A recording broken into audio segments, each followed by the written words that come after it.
Ternyata yang menolak keabsahan nasab Ba'alawi itu tidak hanya di Indonesia saja, tapi ternyata di negara asalnya sana, di negara Yaman sana, itu ternyata juga ditolak. Dan berikut ada sebuah video dari seorang Habib yang menjelaskan tentang hal tersebut. Di Yaman ada gak yang nolak-nolak nasabnya Ba'alawi? Dijawab oleh beliau, ada. Terus bagaimana? Ya tapi rapuh. Mereka nggak punya dalil. Kita mau bicara Imam Ahmad Muhajir, kuburnya ada. Mau cerita. Jadi jelas ya, di Yaman itu sudah ada yang menolak makam itu kan hingga saat ini kan masih menjadi kontroversi. Benar atau tidak di situ itu ada jasadnya. Dan ada juga yang mengatakan bahwa makam itu hanya fiktif. Artinya bukan makam yang aslinya. Makanya jika misalkan di negara aslinya, di Yaman, kok polemik habaib atau nasab para Ba'alawi ini ditolak di negaranya sana, ya mungkin dalilnya atau dasarnya itu kurang kuat, sebab di sana itu memang ada makamnya. Kecuali kalau makam itu yang diteliti, kemudian nanti baru terbukti, baru kelihatan bahwa makam itu bukan makam leluhur Ba'alawi. Itu mungkin baru bisa mengungkap kebenaran yang ada. Tapi itu biarlah terjadi di sana. Kita yang akan kita bahas itu adalah yang terjadi di Indonesia. Kita lanjut videonya ya. Ubaidillah kuburnya ada, nisannya ada, semuanya ada. Jadi rapuh. Terus dia balik bertanya, katanya di Indonesia begitu juga ada nolak-nolak nasab.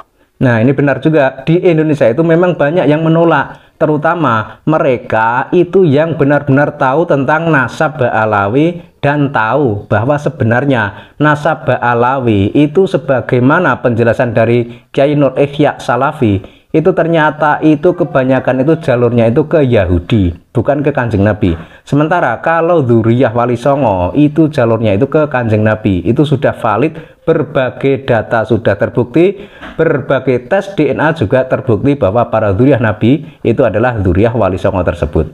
Kita lanjut videonya. Kita bilang sama dia, ada, cuman beda, bedanya di mana? Kalau di Yaman dia cuma nolak nasab, selesai. Kalau di sini habis nolak nasab dia mau jamret tuh nasabnya. Nah ini yang salah.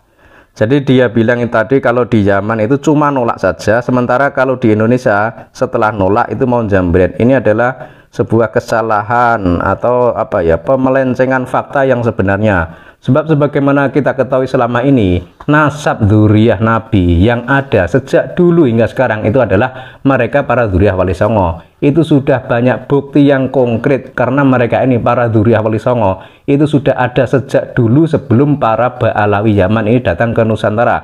Sebagaimana kita ketahui dalam sejarah bahwa para dzurriyyah Wali Songo ini adalah para pejuang kemerdekaan yang sangat gigih melawan penjajahan Belanda kala itu. Kemudian Belanda mendatangkan para habaib dari Yaman untuk membantu mereka melemahkan perjuangan orang-orang pribumi Nusantara yang kala itu dipelopori oleh mereka para dzurriyyah Wali Songo. Sementara siapa sih para Wali Songo ini? Para Wali Songo ini adalah para dzurriyyah Nabi yang datang ke Nusantara sebelum Indonesia ini ada. Waktu itu Indonesia ini masih berupa kerajaan-kerajaan kecil yang belum disatukan menjadi sebuah negara bernama Negara Kesatuan Republik Indonesia. Itu belum ada, tapi masih kerajaan-kerajaan kecil. Dan mereka ini, para Wali Songo ini menyebarkan Islam itu sesuai ajaran Kanjeng Nabi. Dan mereka datang ke Nusantara kala itu tujuannya cuma satu, cuma menyebarkan ajaran Islam saja, tidak ada tujuan lain. Tapi kalau kita baca sejarah, para habaib dari Yaman ini datang ke Nusantara itu bukan murni untuk menyebarkan Islam, tapi karena permintaan kolonial Belanda. Karena di situ ada kepentingan Belanda bekerja sama dengan mereka para habaib dari Yaman ini. Kemudian selama ini juga ada penggiringan opini, semacam apa ya, pengalian sejarah atau pengalian isu yang seolah-olah itu para Wali Songo itu nyambungnya ke Ba'alawi. Ini kan sangat menyedihkan. Tapi ternyata setelah dikonfirmasi, dilakukan kajian ilmiah, dilakukan penelitian, dilakukan tes DNA, itu semuanya kan tidak terbukti bahwa ternyata para Wali Songo itu nyambungnya itu bukan ke Ba'alawi, bukan ke Azmat Khan, tapi ada ke Al-Kadimi dan lain sebagainya. Yang jelas jalurnya itu berbeda dengan jalur Ba'alawi.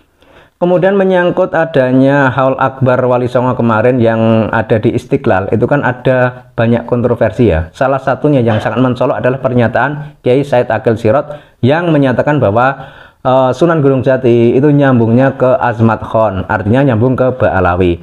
Tapi itu ternyata setelah dilakukan penelitian, penyelidikan, dilakukan oleh para ahli nasab dan termasuk juga para kasepuan, para tokoh agama, termasuk juga mereka para dzurriyyah Sunan Gunung Jati, ternyata itu tidak terbukti. Nasab Sunan Gunung Jati itu tidak nyambung ke Ba'alawi atau ke Azmat Khan, tapi ke Al-Kadzimi. Jadi hal-hal seperti ini harusnya kita luruskan, kita beritahukan kepada khalayak umum, kita beritahukan kepada rakyat Indonesia, sehingga rakyat Indonesia itu jangan mudah-mudah tertipu dengan bujukan, dengan omongan yang tujuannya adalah menggeser sejarah, memelencengkan sejarah, yang itu tujuannya juga untuk kepentingan suatu golongan. Itu jangan sampai.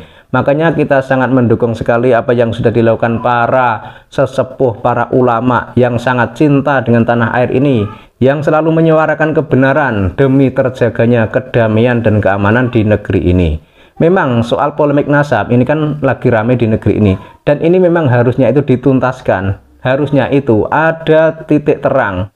Namun sebagaimana kita ketahui selama ini, pihak Ba'alawi pun hingga saat ini tidak berani melakukan debat ilmiah dengan Kiai Imaduddin Utsman Al-Bantani. Padahal Kiai Imaduddin Utsman Al-Bantani itu siap melakukan debat ilmiah dengan mereka para Ba'alawi.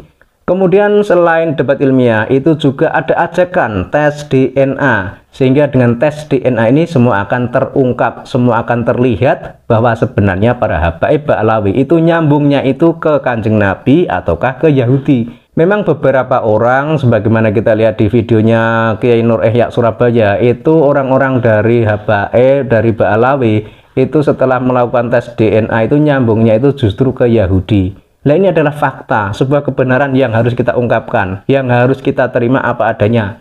Meskipun selama ini mungkin kita bisa dianggap tertipu atau terbohongi dengan penampilan mereka para habaib Ba'alawi yang menyatakan cucu Nabi. Dan kita pun kala itu juga hormat, juga ta'zim, menganggap mereka itu adalah cucu Nabi. Tapi ternyata setelah terbuka kebenaran dengan adanya kajian ilmiah Kiai Imaduddin Utsman Al-Bantani, kita menjadi paham betul ternyata semua itu adalah bohong, semua itu adalah palsu, dan semua itu harus kita terima apa adanya. Jangan sampai kita itu tidak menerima kebenaran yang ada, karena kalau sebuah kebenaran itu tidak kita suarakan, itu lama-lama akan dianggap sebagai kebohongan. Sementara sebuah kebohongan kalau diucapkan berulang-ulang itu nanti bisa dianggap sebagai sebuah kebenaran. Jadi seperti itu ya. Cukup sekian, terima kasih.